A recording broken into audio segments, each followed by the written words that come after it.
I feel like it's kind of uneven. Oh. Okay. I actually don't know what to talk about today. I think I may have had an idea, but it left me.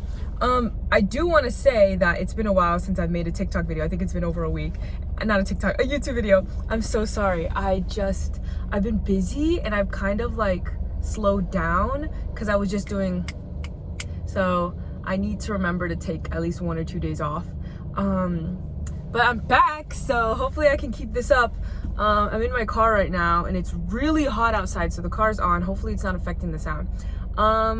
But yeah, I don't know. I just want to talk about like this weekend and how everything went. And it's Tuesday, so first of all, let me know how you're doing. So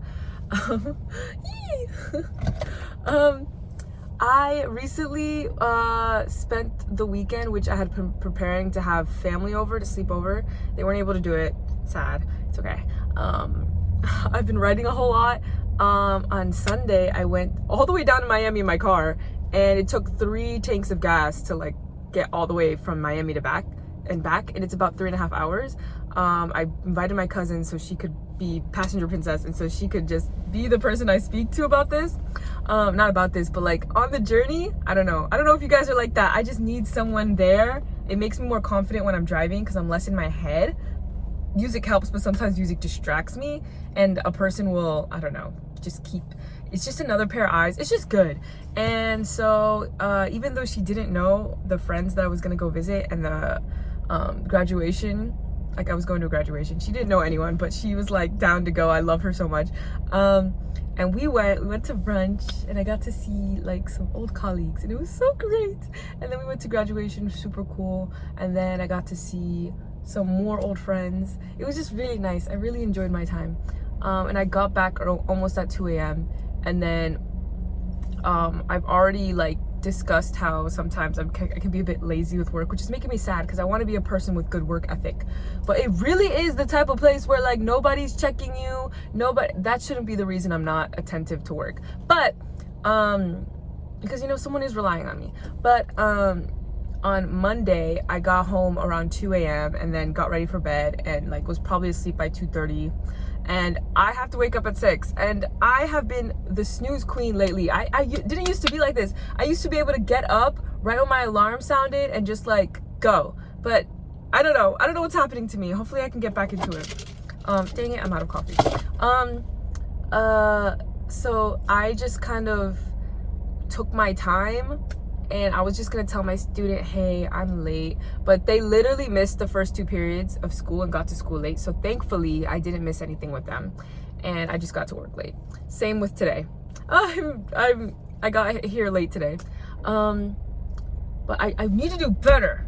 And I will. I'm gonna do better. Tomorrow, yeah. So me and my cousin, the one who went with me to Miami, we have been doing this Wednesday class. Every Wednesday we get together and we work through this book to learn Korean, and it's so fun. Like I really enjoy doing it with her because we get to catch up, we get to eat, and we get to basically be our study buddies and practice together. And it's been really fun, and it's kind of been keeping me on track because that's something I just want to do. And self-study can be kind of hard, but I'm motivated and I want to do it. So we've been getting through. It's been really, really fun. So I don't know if you ever need somebody, if you're ever struggling to study or to learn a new skill or whatever it is, have someone do it with you. If they're actually committed, make sure that they're actually committed, because once they fall off, you fall off too. And sometimes what ends up happening is one person is more committed than the other person, or one person's more motivated. But you gotta motivate each other. You gotta keep the goal in mind. You gotta remind yourself of the little progress and the little rewards. And oh, she went dark. I don't know why. And you gotta keep going. This is just an update video apparently. I recently finished writing my book that I've been writing since I was 24, so it's been 2 years almost. And I've sent it out to my friends so that they can read it if they want. One of the first things I heard about writing a book is that just accept the fact that your friends aren't going to read it. And you know what, I'm sorry about that, but I have better friends, I think. I don't know. I obviously they don't have to, it's busy, like life is busy, but one thing that I think is to my advantage is the fact that I wrote the book in a certain way. My whole goal with it was to write something approachable, easy to read, and finishable is not a word, but finishable. I wanted something that could be read in one night, similar to a movie. I wanted it to be less than 200 pages, and I wanted it to be pick it up once and you finish it. You know what I mean? Like, I want you to feel accomplished afterwards. Just like you can sit down and watch a movie and yeah, you can finish it over 2 days, but typically a movie is done in one sitting. And I want the book to feel that way. And it's still a decent amount of reading, but it can be done in one night. It actually should be done in one night. Because it just sucks having a 500, 600, 700 page book and you have to split it up during a week because life gets busy and sometimes you don't finish and you're not receiving the whole story at once, which sucks. And I love those types of books. I love being able to carry my book around, but this is something that I really want people to entertain. I want this to be the new wave. Like, I need books to get shorter. Like, I need them to get shorter so people can actually read it and receive the full story at once. And that's my goal with this. And it's kind of aimed at like young adult, but it's not a young adult book, if that makes sense. It's not a YA book, but it's for younger people. Like, but anyone can read it. It's very approachable, like I said. The readability is high. I just really am excited to see how far it goes. And as you know, like, my videos on TikTok have centered around anxiety a lot, and that is definitely a huge theme in the book, so I'm really excited about it. Also, I lost my train of thought. Why did I say also if I didn't know what I was gonna say? Yeah. I actually discovered this thing called Speechify, and you can put text in there. You have to pay for it. You can put text in there and it'll read it to you, and that has really just opened my mind to like how my book sounds and how my book feels. And you can put the speed at which someone reads it. Like, you can put like 1x speed, 2x speed, and it has like 1.1, 1.2.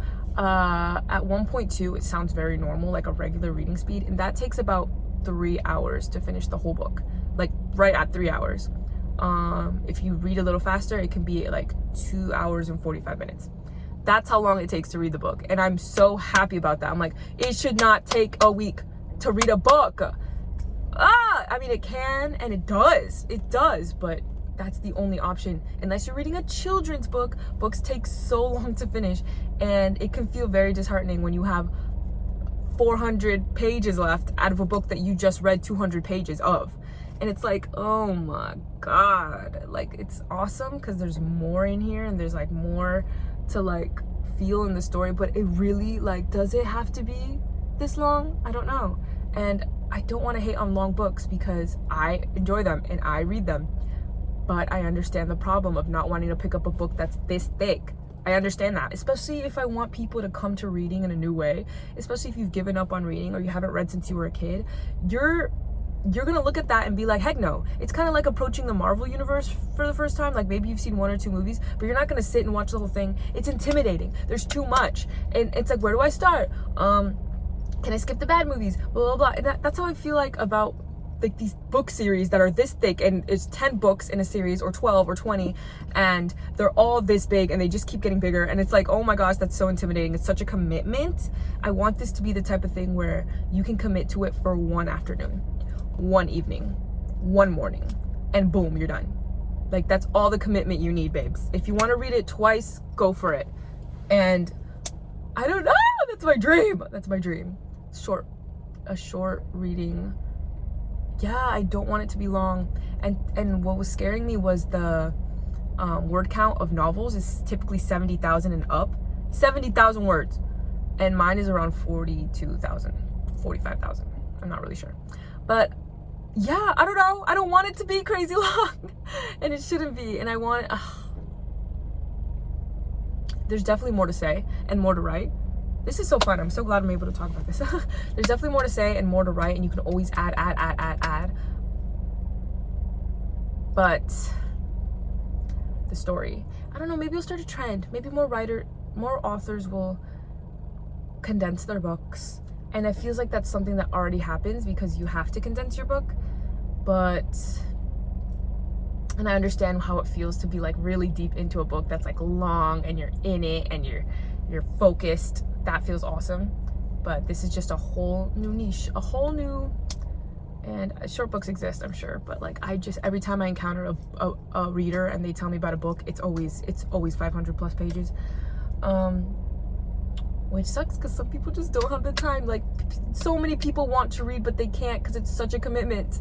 They're like, I have kids, I have job, I have school, I have everything under the sun, and yeah, I want people to get back into reading. This was fun to just sit here and discuss this. I have more thoughts about this, but like, yeah. So if you I'm actually at work right now, so I need to get back and I need to use the restroom. So hopefully, I'm right now I'm struggling between querying literary agents and sending my book out to be traditionally published, or self-publishing, which would be the faster option. And a lot of people are telling me it's the better option. It does kind of feel like a cop-out, which shouldn't be the case. Like, you're a writer. If you're a writer, you're a writer. It doesn't matter if you're traditionally published or not, which is why I call myself a writer, because I was self-publishing since I was 10. Like, I've been self-publishing for a long time, which is why it feels like I need to do the next step. So I definitely will be probably querying, but if I don't, expect this book in August, because I really think that's the time. So if you're excited about it, if you want to know more about it, I'll tell you. Yeah, it's just, I've been writing since I was really young, and I've always known I was gonna be a writer because I am one. But and I'm already like super excited for people to read it and have this new perspective and have something they can accomplish in one night. And I don't know. Okay, I'm done talking about it. If you have more questions, let me know.